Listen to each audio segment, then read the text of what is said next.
To the hill climb, because it's going to be loud and it's going to be the fastest cars you would have seen so far this morning. The F1 cars are just about to start their run. Sort of whets one's appetite for the shootout in a sense, because fast and noisy is how we're going to end that shootout later on in the day. But you can see how popular the holding area has been and how popular the paddocks are.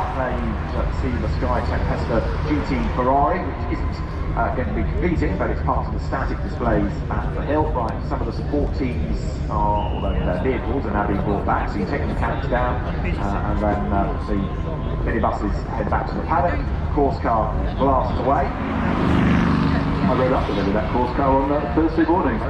Very nice indeed. I was expecting something different, and I said, yes, I seem to have had a rare upgrade. The sort of thing you never get on an aeroplane. We did organise a tractor. What went wrong? The F1 safety car. It's Trevor Williams, the clerk of the course, at the wheel of it. He's been revelling in that all weekend. It's getting quicker and quicker as, of course, 4 days goes on. When I went up with him, the hill was wet, greasy, muddy, fabulous. Right. Batch 4 is all about Formula 1, all about single-seater racing. BRM, the Grand Prix Great, is presented by the FIA. Cars from Ayrton Senna's time and from the Tyrrell constructor as well, which was a shame in a way that Tyrrell faded away the way it did with the finances being short. Ken Tyrrell hung on for as long as he could, but in the 1970s Tyrrell had great success, largely with Jackie Stewart, but not exclusively, and of course pioneered that six-wheel Tyrrell that we're going to look at. The P34, the car we will see in due course, but it isn't one from the period because they are virtually impossible to buy.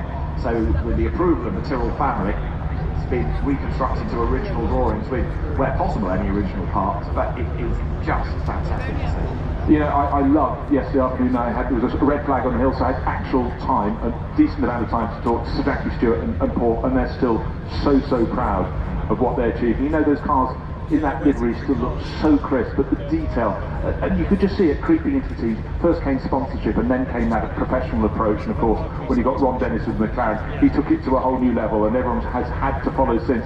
But back in the early 1960s, there were plenty of privateers who ran cars, including Lotuses, and Rob Walker Racing, that famous dark blue with a white band over the nose, and so famous for Sterling Moss being their arch proponent.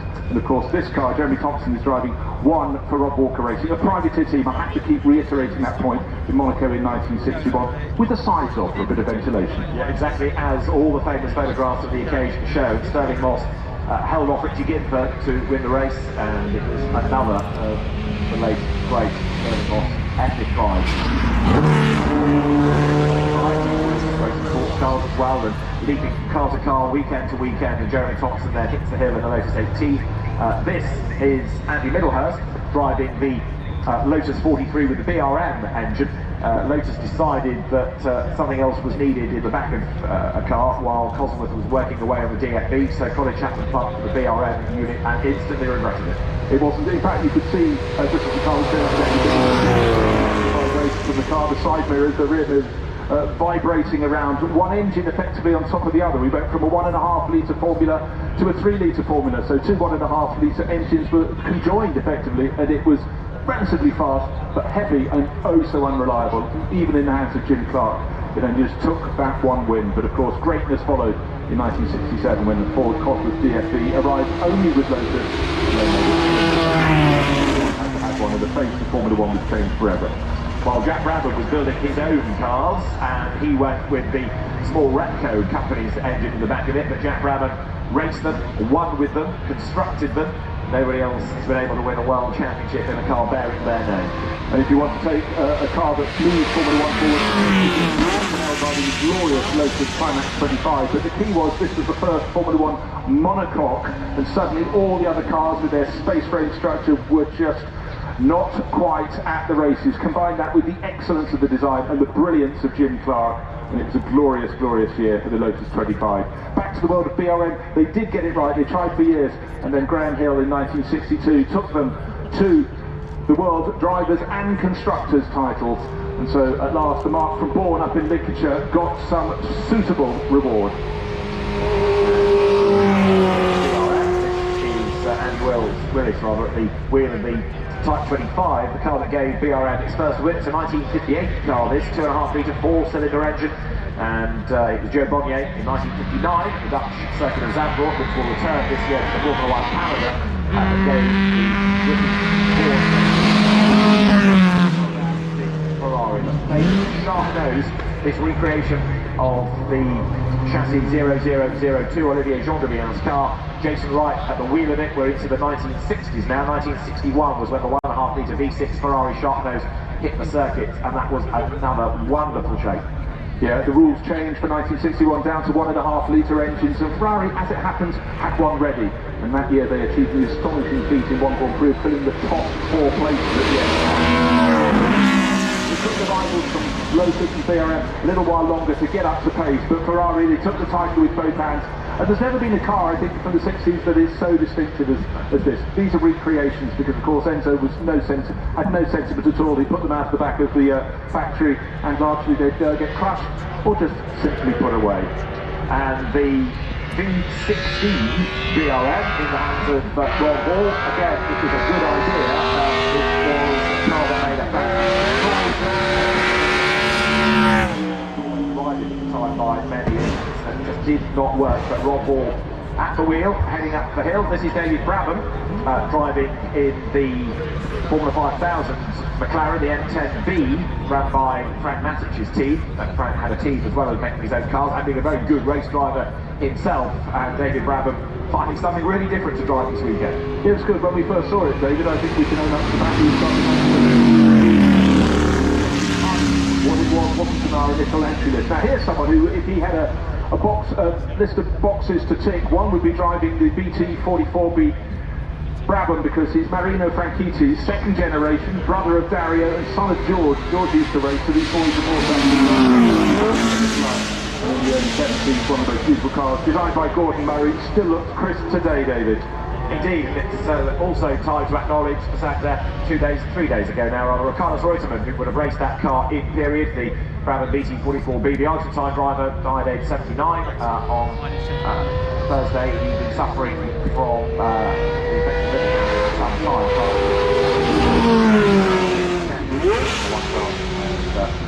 Unfortunately, his family, as we look at David Clark at the wheel of the Fittipaldi F6A. Emerson Fittipaldi decided to start his own team with the Copasucar money, and although it was a pretty car, it wasn't that successful, and it kind of led to the freefall in a way. It gave him a springboard into IndyCar racing, which is one way of looking at it. Will sort of, but it was, of course, you'd like to succeed with the family team. Brother Wilson tied up with it as well. BRM kept on going through the early 70s and scored some incredible wins, including the closest finish ever in Formula One at the time, 0.01, 100th of a second in a 5-car lead. Getting ahead by next to the sheet of paper. Now, after Ewan Sergeson in the Graham Hill shadow, he's got the Graham Hill colours on his crash helmet, is going to be the Ferrari 500 625A, which takes you back to 1952. And there it is on the hill with Mario Andretti at the wheel. This car that was raced by Alberto Ascari, by Mike Hawthorne, by Nino Farina, and Mario Andretti, who's one of the drivers whose career we are celebrating this weekend, is at the wheel. But you know why this is super special? Before Mario and his brother Aldo emigrated with their parents from Italy to America, he used to sneak into the circuit at Monza, and one of his early heroes was and I'm sure much as Tom Christmas is so excited about driving Mario's Lotus 78, this is an equivalent for Mario. So he hasn't been here for 20 years, and I think this ride alone will have made his transatlantic crossing absolutely worthwhile. And only at Goodwood can you complete that story. But now, in 2021, a car he watched as a boy, he is behind the wheel of, heading up the hill in front of this vast and hugely knowledgeable and appreciative crowd. Through goes Mario Andretti, Roger Penske, another of our very honoured guests this weekend with His Grace the Duke of Richmond, and we'll see Roger Penske on the hill in the Porsche RS Spider later on. And now the Stewart family with Sir Jackie leading the way, of 3 Tyrrells from his very successful time with Ken Tyrrell's squad heading up the hill. And the third of those cars, in many ways, is the first of the cars, using 001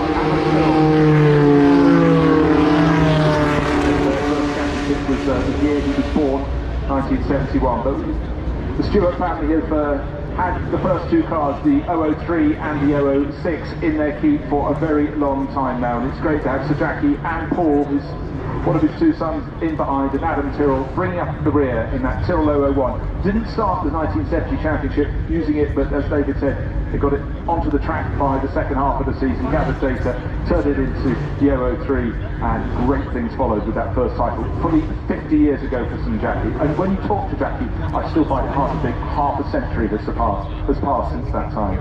Because of course he had retired before the mid-1970s, and yet he is still, in the same way that Sterling Moss, I suppose, was still a household name many, many years after his retirement. Although, of course, Sir Sterling kept racing. Jackie Stewart hasn't raced, but he's always been involved with it through team ownership and or a sponsorship involvement in here from 1984, the Tyrrell 012. It was a car that debuted in these colours in 1983. Didn't run in these colours in 84 because different liveries adorned both cars then. It was one of the few times that you had different colour schemes across two in a team. But Ian Simmons with the 012, the principal driver, I suppose, really was Stefan Belloff in 1984, although Martin Brundle, though, as well, before he had an ankle damaging accident in Dallas. Wood in the Alfa Romeo turbocharged engine Tatius chassis. It is effectively a Formula 3 style car and a grid full of these. On track to Silverstone next week in the W Series, all female drivers. That'll be a double header. They've had two double headers at the Red Bull Ring, first for the Austrian Grand Prix, then for the Styrian Grand Prix. I think we're seeing the cream starting to rise at the top of that championship. It's a prize well worth winning. All female racing series. Kate Goodwood, Australian racer, really enthusiastic. And she will be getting towards the top of the hill. If there's a gold helmet leading sideways out of the car, you know the name of the driver. It is Simon Diffie. He loves this Maserati 250, just so full of brio as he drives it. But he leans, David, elbows out above the windscreen as though he's riding a bike. Very quirky way of driving Simon Diffie has in that Sprint Fiera 250F as Lando Norris is ready to go on the hill then in the XS and Senna McLaren. This is quite a moment for Lando Norris. Attack the hill, I'm sure. Well, he certainly didn't hang around at the start, immediately the bark of that Honda V10. And in fact, there's a BRM between them. She should have a big enough gap to go into. But you can see that Lando, his helmet bouncing around the car. He's pushing this really pretty hard indeed. He is. He's about to discover where all the bumps are. He's not going to necessarily... Podium finisher in Grand Prix, Lando Norris at Goodwood goes through Moulcombe, and there's commitment in this. Now there's time for a cheery wave as Wade Eastwood is behind the wheel here of the Williams FW08. This is the 1982 World Championship winning car. Wade started rather late in racing. He's raced in Formula 3 and sports prototypes, but a very active stuntman, action director, stunt coordinator on the Mission Impossible movies. Involved in Mission Impossible 7 and 8, loves Goodwood. Dream and passion was always to be a Formula 1 driver. Well, today that's realised. Well, isn't that a fantastic story? He's come here, of course. We've seen Tom Cruise in the paddock already. And when I was told last night, who's driving the Williams? Someone said, oh, it's Tom Cruise's stunt driver. I thought, really? But then a quick look down the record you just read, he's got racing capability. And for him, what a fabulous day out. He's been here before to enjoy the Festival of Speed. And now he's getting to taste it in the best seat in the house, you'd suggest, indeed. And then we're going to have something else that is very different from 1971, the turbine-engined Lotus, the Pratt & Whitney engine Lotus from 1971. Arthur Chapman, Colin Chapman's grandson, here at the wheel of it, makes that very distinctive wide, of course, aircraft engine, effectively 45,000 RPM. It did take part in 3 Grand Prix, only finished 1. But it was another example of Colin Chapman trying something ingenious to try and gain the advantage over the opposition. Yeah, he tried it first and foremost to win the Indy 500 with money from the STP company, corporation over there, the Granatelli family. It didn't quite work there. Tried it in Formula 1, didn't quite work. Project Park. But you know, David, we were talking earlier, technology does get improved and moved upon. We may have cars and powered by engines like that in the future. It just has to have the right technology to make it work. Now, this is Adrian Newey at the wheel of the Red Bull RB7, the Renault engine car from 2011. Adrian Newey having been Williams and McLaren. And the RB7's somewhat controversial flow diffuser made it the class of the field. 12 wins out of 19 races, 18 poles, and Sebastian Vettel, world champion that year. And you can really understand, having worked with David Coulthard when he was McLaren, obviously worked with Adrian Newey and pushed so hard once he moved to Red Bull to get Adrian to follow. And it took a while for the success to come, but you know, the success, David, was phenomenal. The RB7, just one of their classic cars. But look at it now, that rear wing is so narrow, concentrating the rules to try and make the racing better. I think I prefer a full width rear wing, but again, the experimentation sometimes is away with that long-standing Red Bull livery to see the differences between the years. Liam Lawson goes next with this RB7. This car driven by Mark Webber in the 2011 Monaco Grand Prix. It was fourth, and although it was a good season for Mark, he was always slightly overshadowed. When I say like Sebastian Vettel. Another very young driver, and also pretty good at delivery zone. So looks to grab some of the house. And one car of that year, also distinctive.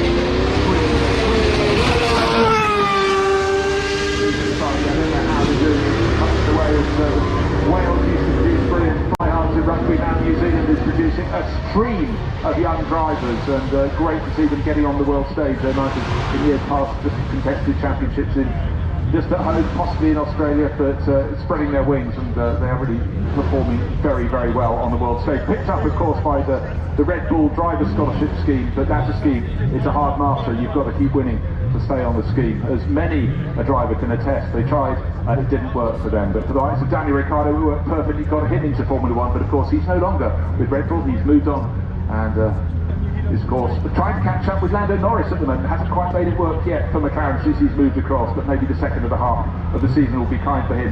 And Marc Genet, he knows Ferrari, he's no longer a racer, he's very happily retired, but he can't stay away, and he's such a fantastic ambassador for the company. And when they had the Corsa Clienti days, he's there to pass on that knowledge and drive the cars very fast indeed. It's always it does have that special draw. So into Moulton goes the Spanish racer.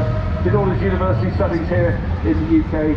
Very international, cosmopolitan guy, and such a gentleman, David. Marc Genet, always a good chat. He is indeed, and it's a shame in a sense that he's somewhat overlooked as a race driver, because he was very successful, very quick, and this car that was Felipe Massa, Luca Badoer, Giancarlo Fisichella and Kimi Raikkonen car going back to 2009. It was the season that Felipe Massa had that little bit of the Rubens Barrichello brought as his crash helmet, and he was out for a few races, and that is why we had Luca Badoer brought in as the test driver. There was a lot of support for Luca to do that, but it really wasn't a very successful couple of races, so he was soon benched, and Giancarlo Fisichella was brought in as well, having had a pole position at Spa in the Force India. Suddenly people thought, right, actually still quite good, isn't it? Let's put him in a Ferrari. And it was just so sad to see. I really felt for Luca Badoer. He'd done nothing wrong in his career, but imagine being an Italian driver, extra pressure racing Ferrari, and just couldn't get it hooked up, and that really pulled the plug. Now another Ferrari on the hill, F2007 car. Marisa Tanzoni on the first race,